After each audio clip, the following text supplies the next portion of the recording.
Então nada foi comprovado, nada foi provado realmente. Tudo é teoria. A própria palavra já diz, é uma teoria.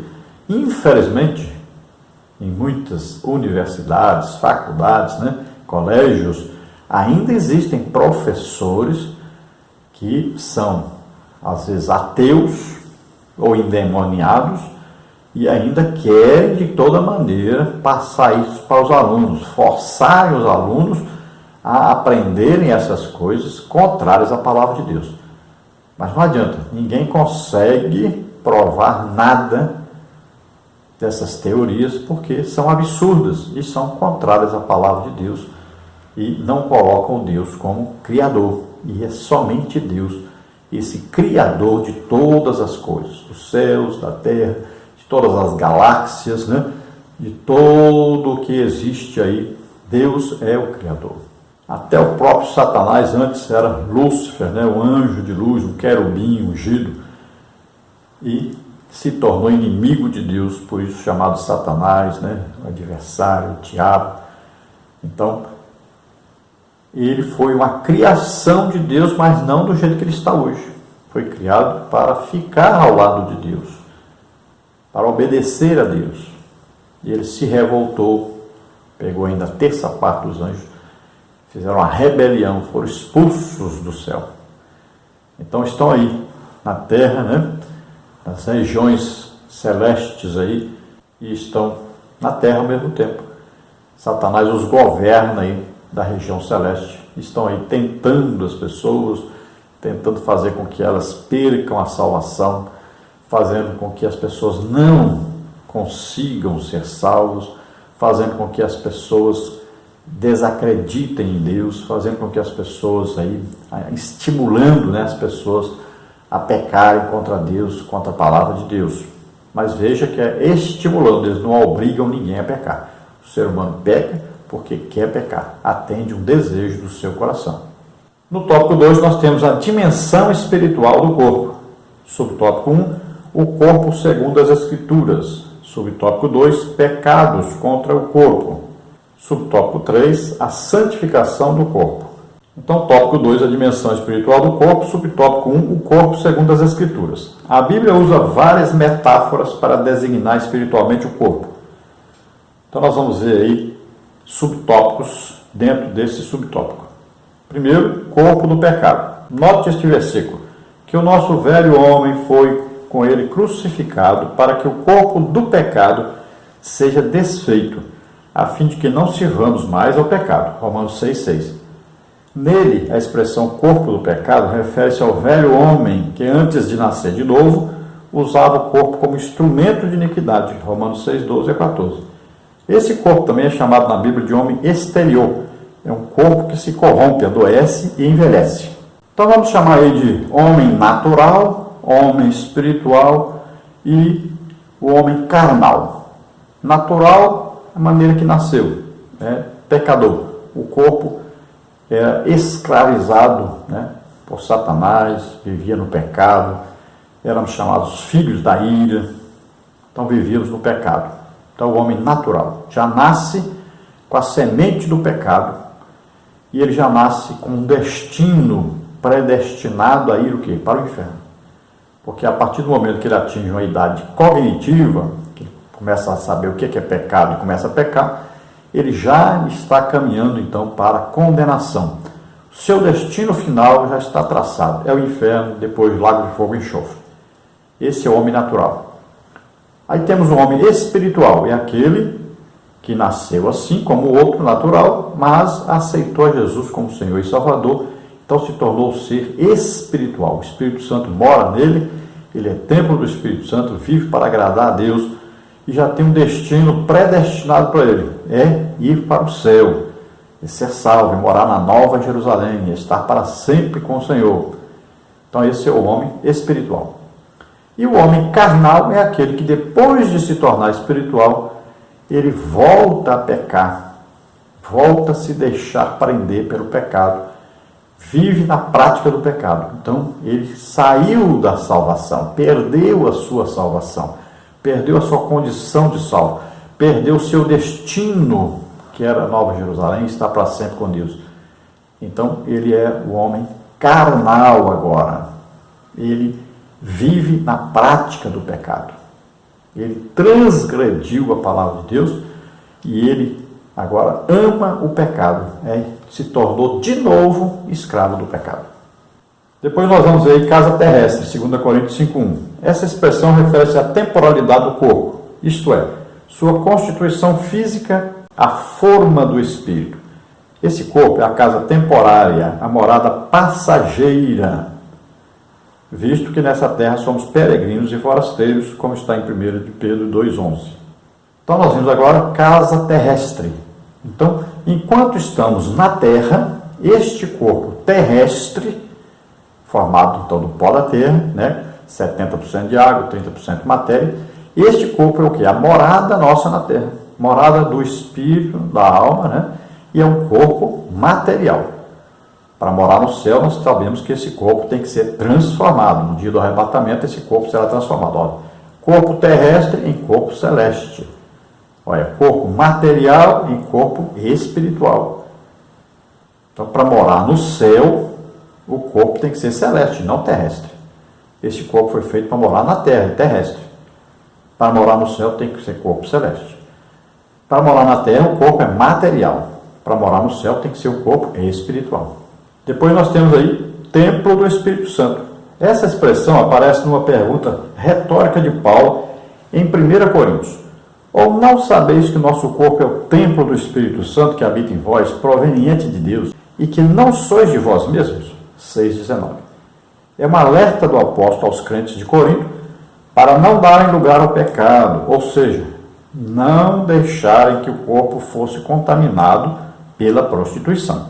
Então, templo do Espírito Santo, então morada do Espírito Santo na terra, o nosso corpo de crentes, só de crentes, só quem aceitou Jesus como Senhor e Salvador, que se torna templo do Espírito Santo. As outras pessoas que não aceitaram Jesus como Senhor e Salvador não são templos do Espírito Santo. Então, nós somos templos porque o Espírito Santo habita em nós. Jesus disse, olha, nós viremos para Ele, faremos morada nele. Olha aí.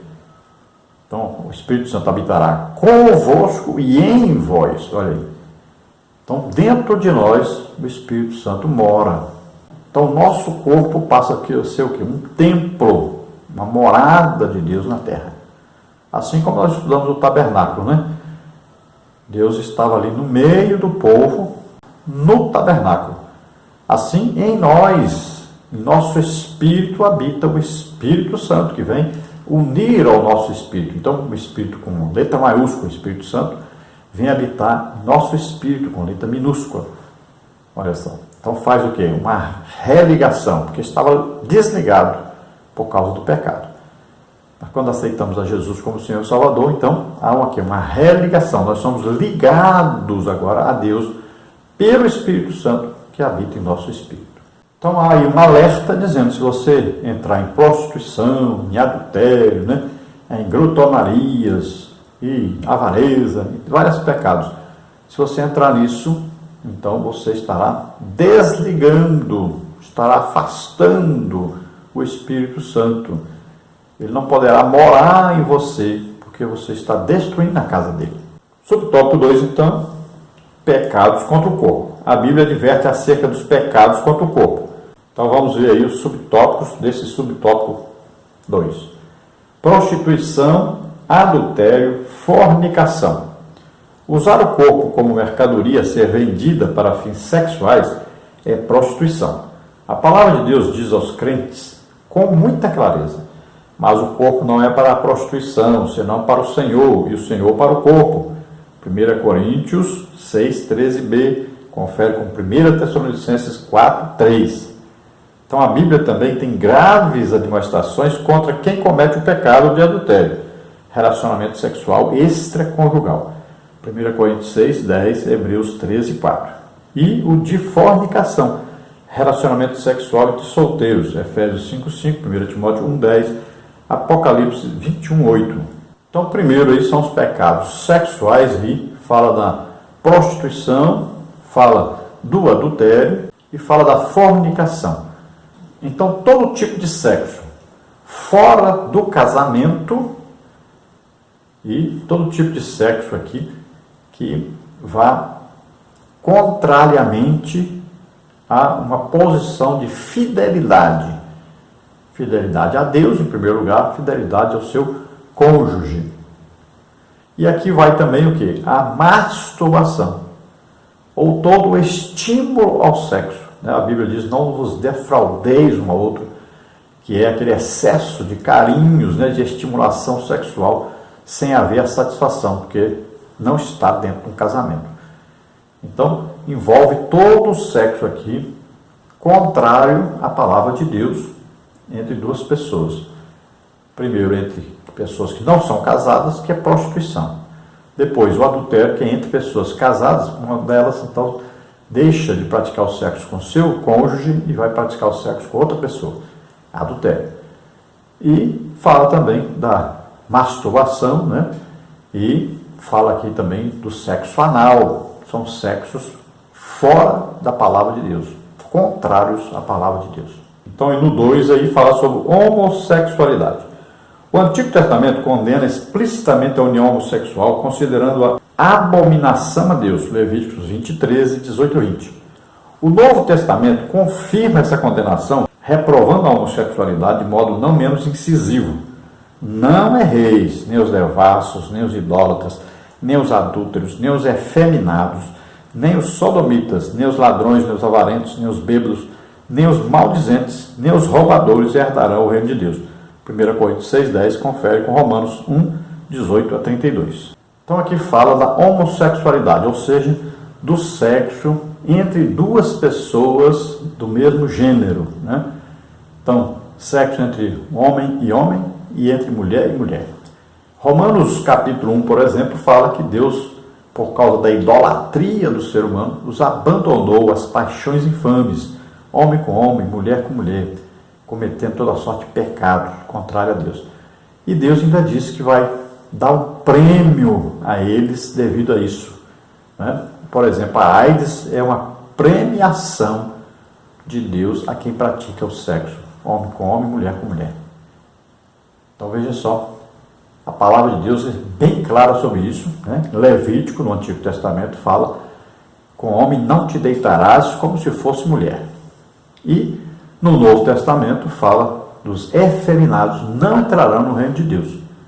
E fala também dos sodomitas, que são exatamente aqueles que praticam então o sexo aí, que é contrário à natureza, contrário àquilo que Deus criou. Então, o ânus não foi criado para sexo. Depois nós temos aí a transexualidade. Segundo a Organização Mundial da Saúde, a transexualidade é um transtorno de identidade de gênero ou disforia de gênero. Nesse transtorno, o homem se sente mulher e por isso não aceita o próprio corpo. Uma mulher se sente homem. Igualmente não aceita o seu próprio corpo, desejando assim mudar de sexo. A tragédia maior é quando se tenta normalizar isso na cabeça de crianças e de adolescentes, trazendo confusão entre eles. Isso é uma estratégia de origem satânica para destruir o plano original de Deus da criação da família como célula máter da sociedade. Trata-se, pois, de uma terrível afronta à sacralidade do corpo criado por Deus como uma identidade binária, macho e fêmea os criou. Gênesis 1, 27. Então, o que está havendo? Eles querem forçar as pessoas a serem transexuais. Forçar. Querem ensinar nos colégios as crianças. Nós vimos aí a bagunça que fizeram. Crianças que já não sabem mais a sua identidade sexual. Porque a criança ela faz naturalmente, o homem faz naturalmente o que é de homem, e a mulher faz naturalmente o que é de mulher. Mas eles querem reinventar isso, querem fazer com que a criança tenha o direito de escolher qual sexo que ela vai ter, sendo que ela já nasceu com o sexo que ela vai ter. Então tem a identificação, homem nasce com pênis, mulher nasce com a vagina. Não precisa ninguém alterar isso, mudar isso. Deus já fez assim.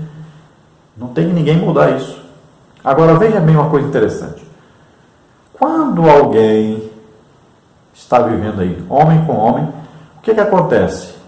Esse que faz o papel de macho quer que aquele que faz o papel de fêmea tenha a voz de uma fêmea, tenha cabelo de uma fêmea, tenha seios como uma fêmea, tenha lá o bumbum como seio, tenha lá o bumbum como fêmea, se vista, fale, haja, até os trejeitos tem que ser de uma mulher.